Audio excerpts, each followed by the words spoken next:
Okay, yo, it's Nails here. Sup, bitches. Today I will be talking about the infamous Stephen King 1977 horror novel Rage. It's about a 210-page,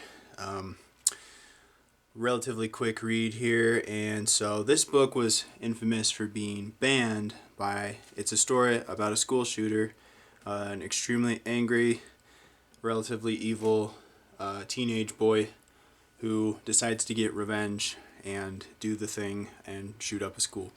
And so this was written in, I believe, one of King's first, perhaps his first finished novel. There's a little introduction in the version I read where he sort of explained certain things. And basically, I think he had this as a draft. He was proud of it. Like, he was impressed that he came up with it. I think it might have started as a school assignment or something.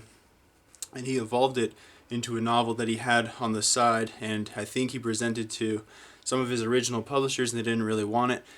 And then he finally worked on it and then found a publisher and published it with the pen name Richard Bachman. And so, as I said in my review of The Long Walk, I explained that better, my theory of why he went with Richard Bachman and stuff. There was probably many reasons, but overall I think it was a sort of insurance so he could write novels of a certain more intensity. And so naturally, being a horror fan and being Stephen King being my favorite author since I was 12 years old in 2005, basically I was definitely interested in this because to add further intrigue to my desire for forbidden knowledge and experiences and horrible things, Stephen King stopped publishing this, basically banned it himself because he thought it had an influence on certain individuals who then went on to do the same thing. And so this novel is arguably cursed.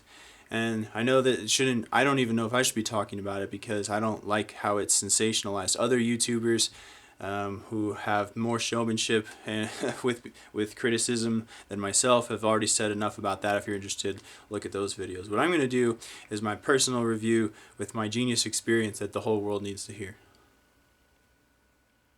So anyway, Rage is okay. It feels like an amateur, angsty teenage Stephen King wrote this story. And there's certain aspects of it that feel really immature. And I'm not just saying the horrific judgment and value system of the main character. That's already a given. But just the way he explains things.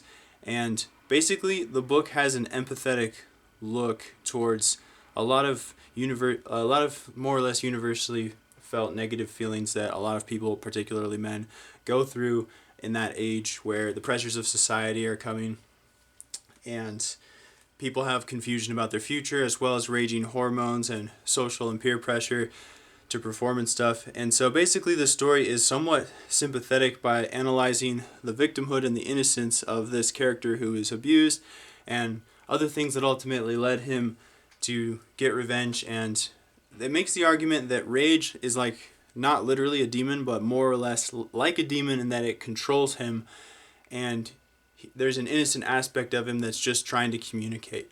And so it has mostly, I don't think it really paints him as accountable as it should have, but as a story, as a thriller, as a page turner, it still works. It's somewhat entertaining. But I wouldn't say it's an essential read for thriller or horror fans. And it doesn't really feel like a horror novel. It just feels like a shocking exploitation novel, like exploitation material. Really, there's not a really good justification for it to exist, and it doesn't offer any sort of redeeming moral messages. And if it's going to be exploitation, I would say that at least have there be some sort of heroism or satisfying conclusion, and there's really not. So I think this is going to be my first 7 out of 10 rating of a Stephen King book. This is probably the worst Stephen King book I've read besides Carrie. Carrie is a book that a lot of people like that is similar to this in that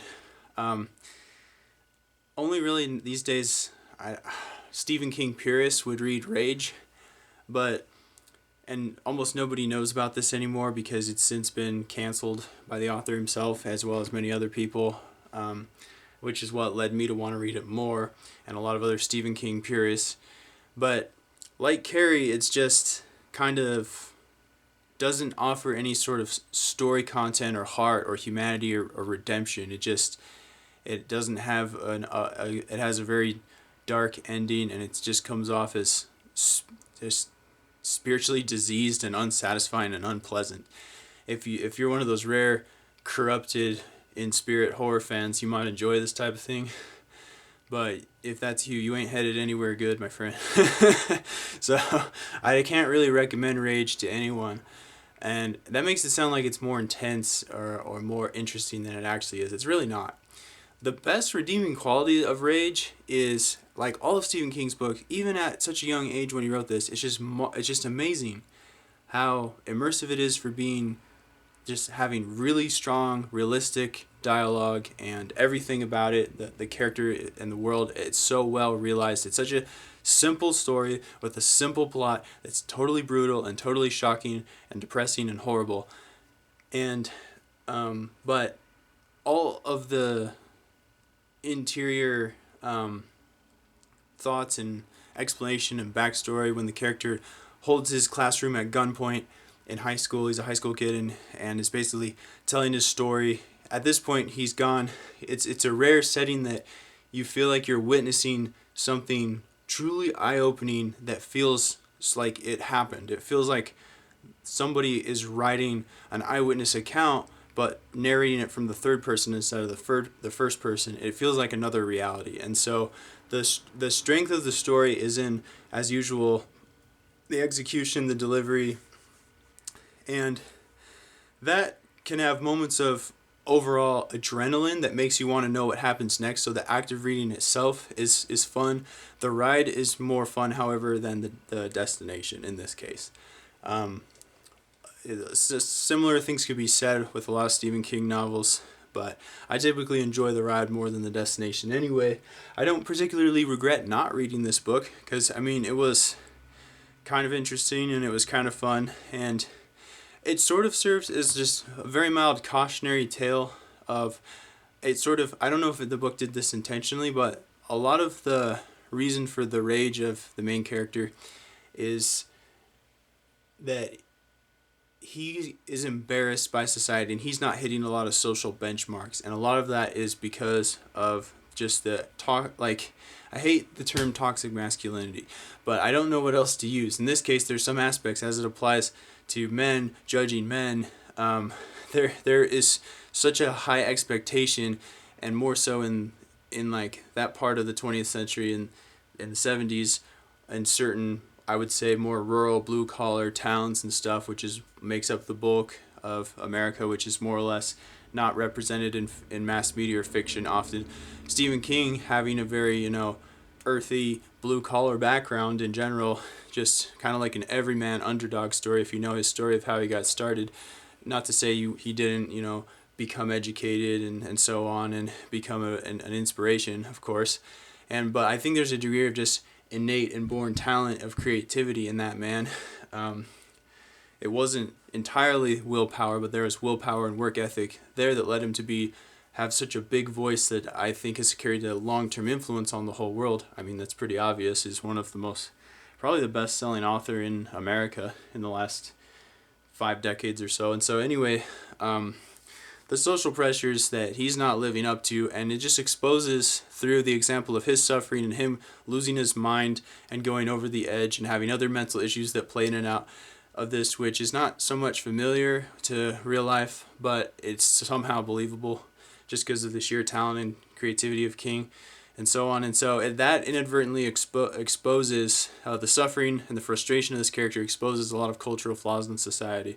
It sort of reminds me, if you're interested in this sort of thing, like that new Netflix Dahmer Monster, the Jeffrey Dahmer story.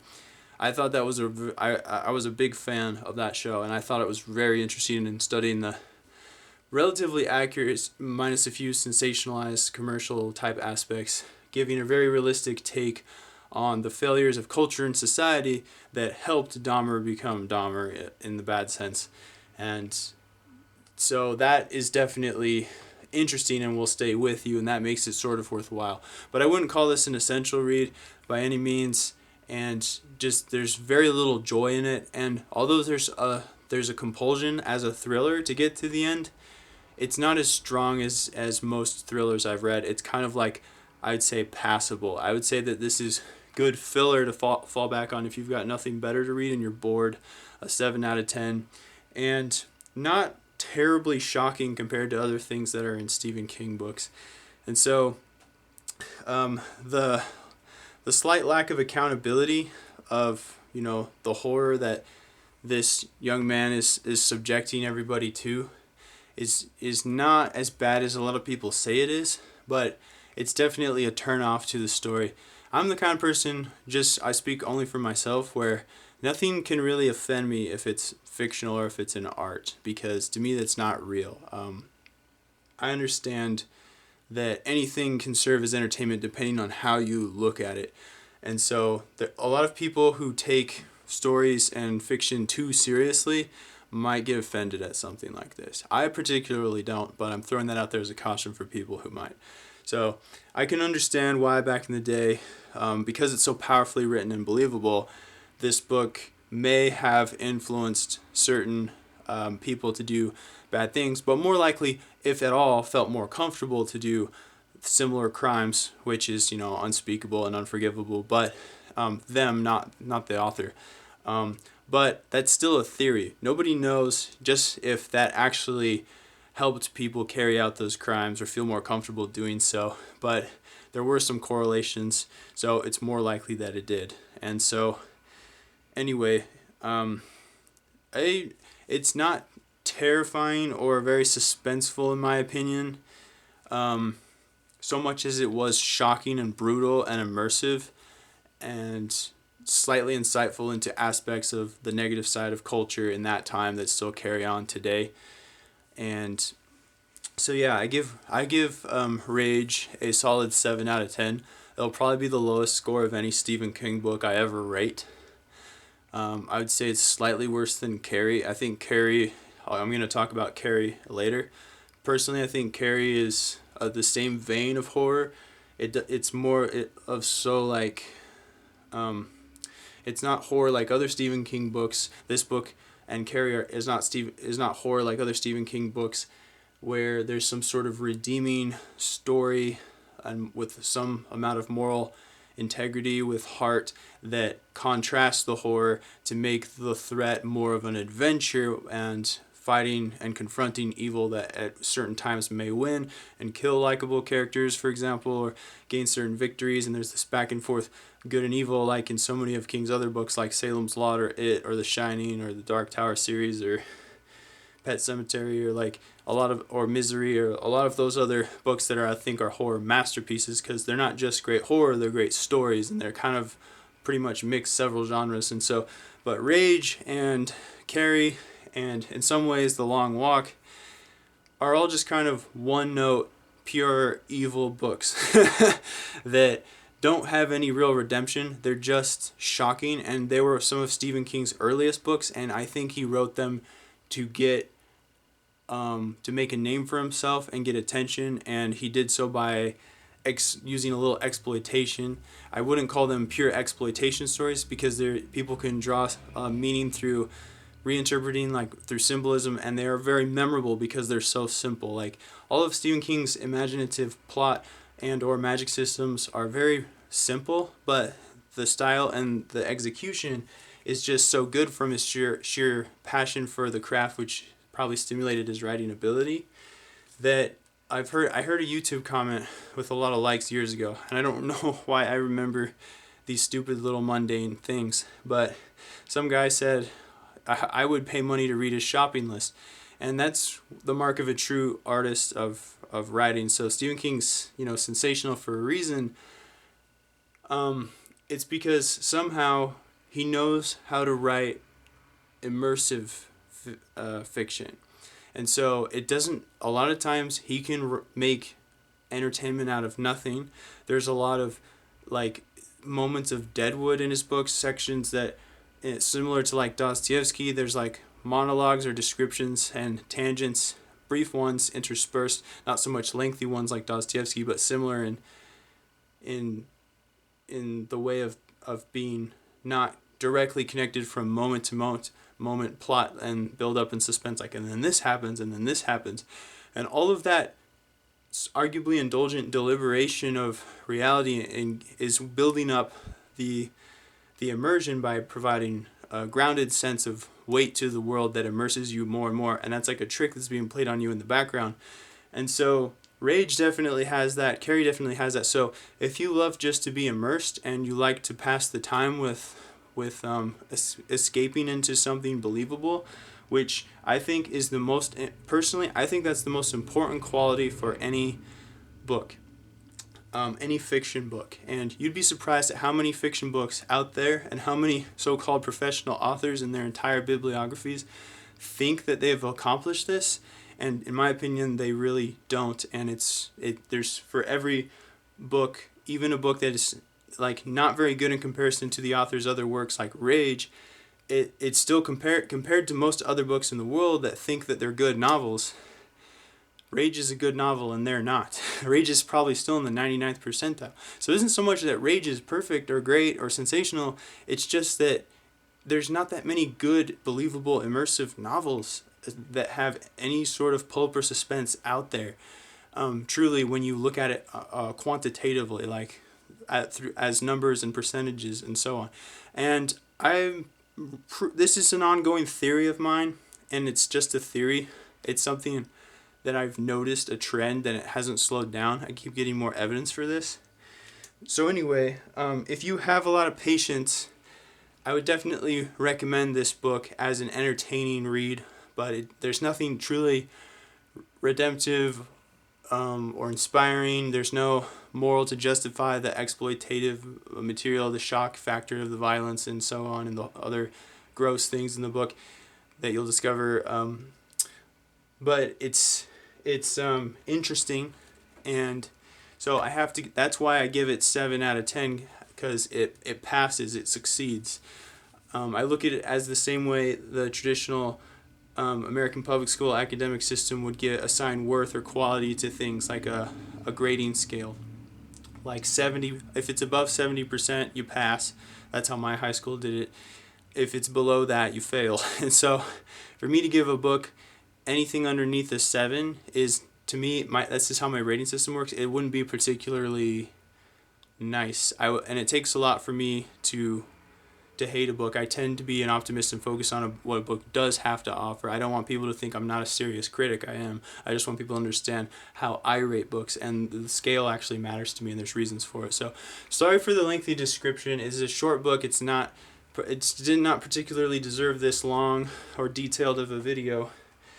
And damn, I'm out of breath because I've been talking so much. But yeah, Rage by Stephen King. For Stephen King purists only, probably a shocking, solid thriller type horror novel. 7 out of 10, not essential, but immersive and interesting. Thank you. Don't kill anyone, okay?